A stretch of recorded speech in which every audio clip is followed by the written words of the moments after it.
Hello friends, welcome to கோழி சத்தம் YouTube channel. இன்னைக்கு நம்ம என்ன வீடியோ பார்க்க போறோம்னா, உங்க வேலைய பாதியா குறைக்கிறதுக்கு பண்ணையில ஒரு ஆட்டோமேஷன் பண்ண போறோம்.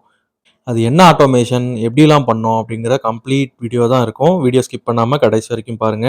பொதுவா கோழிகள் வந்து தீவனம் இல்லாம கூட ஒரு 3 நாளுக்கு மேல உயிரோட வந்துரும். தண்ணி இல்லாம 2 நாள் ஆச்சுனாலே போதும், ரொம்ப துவங்கி கோழிகள் இறக்கறதுக்கு வாய்ப்புகள் இருக்கு. நம்ம பொதுவா பண்ணைகள்ல என்ன பண்ணுவோம்னா, இந்த மாரி ட்ரிங்கர் செட்டப் வச்சு தண்ணி வந்து கோழிகளுக்கோ, காடைகளுக்கோ குடுத்துட்டு இருப்போம்.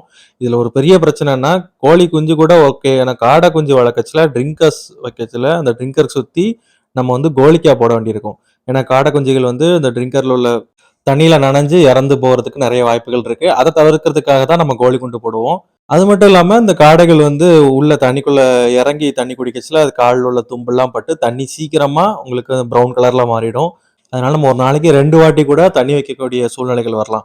இத நம்ம வந்து ஒரு ஆட்டோமேஷனா பண்ணலாம் அப்படின்னு சொல்லிட்டு ஏற்கனவே இருக்கிறது தான் நிப்பிள் சிஸ்டம் போட்டோம். இந்த நிப்பிள் சிஸ்டம் போடுறதுனால காடைகளுக்கு வந்து நோய் தொற்றும் கண்ட்ரோல் பண்ணப்படுது. அதே மாரி தண்ணியும் வந்து உங்களுக்கு தடையில்லாம கிடைக்குது. இது பண்றதுக்கு ரொம்ப சிம்பிளா இந்த மாரி ஒரு சின்ன பேரல் நான் வாங்கிக்கிட்டேன். இது ஒரு ரூ. 200 வந்துச்சு. இந்த பேரல்ல இருந்து ஒரு எம்டிய போட்டு அதுல இருந்து ஒரு ஹோஸ் குடுத்து, இந்த ஒரு பிவிசி பைப்ல கனெக்ட் பண்ணி உங்களுக்கு நிப்பிள் சிஸ்டம் போட போறோம். பிவிசி பைப் வாங்கச்சுல அதுல ஒரு ப்ளூ கலர்ல லைன் சில பைப்ஸ்ல இருக்கும். மேக்ஸிமம் எல்லா பைப்லயுமே இருக்கும். அந்த மாரி பைப்ப செலக்ட் பண்ணிக்கங்க. ஏன்னா உங்களுக்கு வந்து நேர்கோடு அப்பதான் கிடைக்கும். நிப்பிள்ஸ் போடுறதுக்கு பைப்ல ஓட்ட போட்டு அதுல தான் நம்ம நிப்பிள்ஸ் மாட்டுறோம். இதுக்கு தேவையான பொருட்கள் என்னலாம் பார்த்துக்கலாம். ஒரு சின்ன டேங்க் எடுத்துக்கங்க. டேங்க்ல ஒரு ஹோல்ஸ் போட்டுட்டு, அதுக்கப்புறம் டேங்க் அவுட்ன்னு சொல்லி ஒரு இருக்கும். அது வாங்கிக்கங்க. அப்புறம் ஒரு எம்டிஏ போட்டு, அதுக்கப்புறம் ஒரு ஹோஸ் காலர் போட்டு, அதுல இருந்து இந்த மாரி ஒரு சாதாரண ஹோஸ் வச்சு, அப்படியே இன்னும் அதர் எண்டுல ஒரு ஹோஸ் காலர், மறுபடியும் ஒரு எம்டிஏ. இத போட்டீங்கன்னா போதும், உங்களுக்கு டேங்க் அவுட் ரெடி ஆயிடும். அப்புறம் நிப்பிள் செலக்ஷன். இந்த பாத்தீங்களா சிவப்பு கலர்ல இருக்கு இல்லையா? இதான் 360 டிகிரி நிப்பிள். லெஃப்ட் சைடுல ஹோல்ஸ் மாரி இருக்கு இல்லையா? இது சேடல்.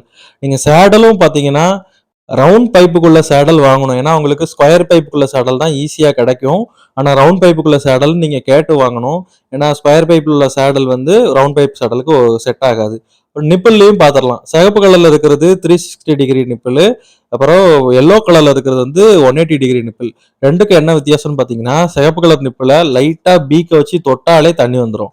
180 டிகிரி நிப்பிள் என்னன்னு பார்த்தீங்கன்னா, கோழி பெரிய கோழிக்கு மேக்ஸிமம் வந்து மஞ்சள் கலர் நிப்பிள் தான் போடுவாங்க. கோழி கொத்தி மேல லைட்டா அந்த நிப்பிள தூக்கி விட்டா தான் தண்ணி வரும். நான் காட்டுறேன் பாருங்க. இது வந்து மஞ்சள் கலர் நிப்பிள், 180 டிகிரி நிப்பிள். இந்த மாரி அந்த கம்பிய மேல தூக்கி விட்டா தான் உங்களுக்கு தண்ணி வரும். தண்ணி அளவாவும் வரும். இதே வந்து 360 டிகிரி நிப்பிள் அதாவது சிவப்பு கலர் நிப்பிள் பார்த்தீங்கன்னா, அது வந்து 4 பக்கமும் உங்களுக்கு அந்த கம்பி நவலும். லைட்டா பீக்க வச்சு அதாவது அலக வச்சு அந்த தொட்டாலே உங்களுக்கு தண்ணி வந்துரும். பொதுவா குஞ்சுகளுக்கு வந்து இந்த மாரி 360 டிகிரி நிப்பிளும், அ பெரிய கோழிகளுக்கு 180 டிகிரி நிப்பிள் நீங்க போட்டுக்கலாம். அதுக்கப்புறம் சின்ன செயின் சிஸ்டம் நம்ம நாய்க்கு வளர்க்குறோம் இல்லையா? அந்த மாரி சின்னதா செயின் வாங்கி, நீங்க அந்த பைப்ப கட்டி தொங்க விட்டுட்டீங்கன்னா போதும். ஹைட் அட்ஜஸ்ட் பண்றதுக்கு இந்த செயின்ல வந்து நீங்க ஹூக் மாட்டி வச்சுக்கலாம். அது வீடியோவோட கடைசியில அது எப்படி பண்ணியிருக்கோன்றதையும் நான் காட்டுறேன். பிவிசி பைப் ஃபுல்லா ஓட்ட போட்டாச்சு. ஓட்ட போட்டுட்டு அந்த சேடல்ல வந்து த்ரெட் இருக்கும். நிப்பிள்லயும் ஏத்துற த்ரெட் இருக்கும். நீங்க வந்து ஒயிட் கலர் டஃப்லான் டேப் சுத்திட்டு, இந்த மாரி நீங்க நிப்பிள வந்து சேடல்ல ஸ்க்ரூ பண்ணிட்டு, ஒரு கட்டிங் பிளேட் வச்சு லைட்டா டைட் பண்ணீங்கன்னா போதும். நிப்பிள் நல்லா ஃபிக்ஸ் ஆயிடும். இந்த மாரி இருக்கிற சேடல்ல ஃபுல்லா நிப்பிள் போட்டுருங்க. எவ்வளோ கேப்ல வைக்கலாம்னா, ஒரு 1 அடியிலருந்து 3/4 அடி கேப்ல நீங்க நிப்பிள் வச்சீங்கன்னா சரியா இருக்கும். அதுக்கப்புறம் இந்த மாரி லாஸ்ட்ல வந்து உங்களுக்கு ஒரு டம்மி போட்டு எண்டு கேப் போட்டுருங்க. அதான் முக்கியம். ஏன்னா உங்களுக்கு கிளீன் பண்றதுக்கு பைப்ப கிளீன் பண்றதுக்கு எண்டு கேப் டம்மியா இருந்தா தான் நல்லாருக்கும். இப்போ நம்ம டேங்க்ல தண்ணி ஊத்தியாச்சு. ஊத்துனோனே பபுள்ஸ் வருது பார்த்தீங்களா? அந்த உள்ள உள்ள பைப்ல தண்ணி பாயுது. அதனால தான் பபுள்ஸ் வருது. ஓரளவுக்கு செட் பண்ணி பார்த்துட்டு, இந்த எண்டு கேப்ப ஃபர்ஸ்ட்டு நீங்க தொறந்து விட்டுறணும். ஏன் அப்படின்னு பார்த்தீங்கன்னா, உள்ள பிசிறுகள் இல்ல இந்த மாரி சொல்யூஷனுடைய வேஸ்ட் எல்லாமே இருக்கும். இந்த மாரி நீங்க ஒரு 3லருந்து 4 வாட்டி தண்ணி ஊத்தி பைப்ப கிளீன் பண்ணிக்கங்க. அதுக்கப்புறம் நீங்க நிப்பிள் டச் பண்ணி பாருங்க. எந்தெந்த நிப்பிள்லலாம் தண்ணி வருது, எல்லாம் வருதா இல்லன்றது செக் பண்ணி பார்த்துக்கங்க. சில டைம் நிப்பிள் ஜாம் ஆயி தண்ணி வந்துகிட்டே இருக்கும். அந்த மாரி நிப்பிள மட்டும் கொஞ்சம் கழட்டிட்டு வேற நிப்பிள் முடிஞ்சா மாத்திருங்க. இப்போ நம்ம வந்து பைப் எல்லாம் செட் பண்ணியாச்சு. வச்சோனே பாருங்க, அ காடை குஞ்சுகள் வந்து ஆட்டோமேட்டிக்கா தண்ணி குடிக்க ஆரம்பிச்சிச்சு. நீங்க சொல்லிலாம் குடுக்க வேண்டாம். அது கலர் அட்ராக்ஷன்ல தன்னாக்குல வந்து கொத்தி பார்த்துரும்.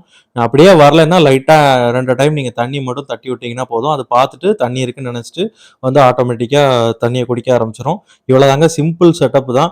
எனக்கு இதுக்கு எவ்வளோ செலவாச்சுன்னா, டேங்க் என்கிட்ட கெடந்துச்சு. டேங்க் மட்டும் உங்க ஏரியால என்ன ரேட்டுன்னு கேட்டுக்கங்க. லென்த் பைப்பும் என்கிட்ட கெடந்துச்சு. இது மொத்தத்துல வந்து ஒரு 7 அடிக்கு பைப் போட்டிருக்கிறேன். 8 நிப்பில் போட்டிருக்கேன் நெருக்கி நெருக்கி. நிப்பிலோட காசு பார்த்தீங்கன்னா, ஒரு நிப்பில் ரூ. 25 நான் இங்க லோக்கல்ல வாங்குனேன். அப்புறம் சேடல். இந்த சேடல் பார்த்தீங்கன்னா, ஒண்ணு ரூ. 3 தான். மொத்தம் ஒரு நிப்பிள் செட்டுக்கு எவ்வளோ ஆகும்னு பார்த்தீங்கன்னா, ரூ. 28 ஆகும். இத நான் லோக்கல்ல வாங்குனதுனால, மொத்தமா வாங்குனீங்கன்னா மேபி ரேட்டு கம்மியாகலாம். மத்த ஜாமான் ஹோஸ் காலரு, இந்த துண்டு ஹோஸ் எல்லாத்துக்கும் சேர்த்து ஒரு ரூ. 200 ஆச்சு. ஓவராலா எனக்கு வந்து ஒரு ரூ. 700க்குள்ள எல்லா வேலையும் முடிஞ்சுச்சு. இந்த சிஸ்டத்த நீங்களும் உங்க ஃபார்ம்ல செஞ்சு பார்த்துட்டு எப்படி இருக்குன்றத கமெண்ட்ல சொல்லுங்க. வீடியோ பிடிச்சிருந்தா லைக் பண்ணுங்க. வீடியோ யூஸ்ஃபுல்லா இருந்துச்சுன்னா, உங்க ஃப்ரெண்ட்ஸுக்கும் ஷேர் பண்ணி விடுங்க. தேங்க் யூ ஃபார் வாட்சிங்.